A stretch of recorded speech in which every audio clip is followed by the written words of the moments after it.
না, আমরা তো দেখতে পাচ্ছি যে এখানে নির্বাচন বিষয়ে একটা ধোঁয়াশা সৃষ্টি করার চেষ্টা করা হচ্ছে। এখানে নির্বাচনের সাথে সংস্কারের কোনো বৈরিতা নাই এবং সংস্কার এবং নির্বাচন একসাথে চলতে পারে এবং এটাই হওয়া উচিত। কারণ সংস্কার হচ্ছে আমাদের দেশের এই যে গণঅভ্যুত্থান সংগঠিত হয়েছে, ছাত্র জনতার অভ্যুত্থানের একমাত্র ম্যান্ডেট হচ্ছে সংস্কার, এবং তারা বলেছে যে সংস্কারটা করবে বলেই অন্তর্বর্তীকালীন সরকারকে দায়িত্বটা দেওয়া হয়েছে। এবং সেই সাথে আমরা দেখতে পাচ্ছি যে বিচার নিয়ে আসলে কোনো ধরনের কোনো উদ্যোগ নাই, এবং বিচার নিয়ে সরকারি যে উদ্যোগগুলো আছে সেটাকে ত্বরান্বিত করার জন্য বিরোধী দলীয় পক্ষ এবং যতগুলো রাজনৈতিক পক্ষ আছে তাদেরকে এখানে অবশ্যই গুরুত্বপূর্ণ ভূমিকা পালন করা উচিত ছিল। যদিও বা আমরা দেখতে পাই যে বিভিন্ন ধরনের বিরোধী দলের নেতাকর্মীদের উপরে যথেচ্ছাচার হয়েছে আওয়ামী লীগ আমলে, এবং সেই সাথে সেই মামলাগুলোর ব্যাপারে এখন কোনো বক্তব্য আমরা দেখি না বড় বড় নেতাদের।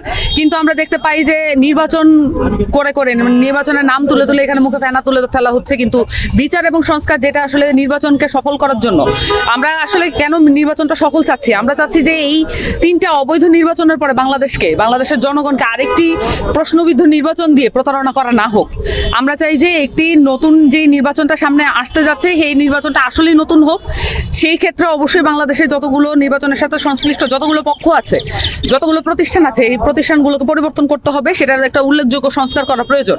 সেটা যদি না হয় তাহলে আমরা মনে করব যে এই নির্বাচনও প্রশ্নবিদ্ধ হতে যাচ্ছে এবং এই নির্বাচনে একটি রক্তক্ষয়ী সংঘর্ষের মধ্য দিয়ে ক্ষমতার পালাবদল শুধু হতে যাচ্ছে।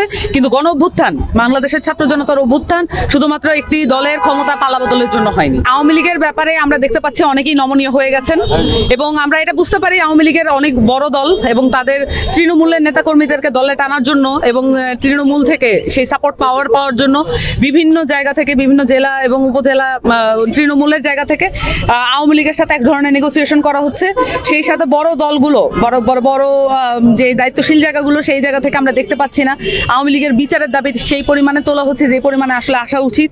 আওয়ামী লীগ একটি ফ্যাসিস্ট, একটি প্রতারণামূলক, বাংলাদেশের গণবিরোধী, এই সাউথ এশিয়ার সবচাইতে বড় সন্ত্রাসী দল, এবং এই দলের বিচার আন্তর্জাতিক আদালতে হতে হবে।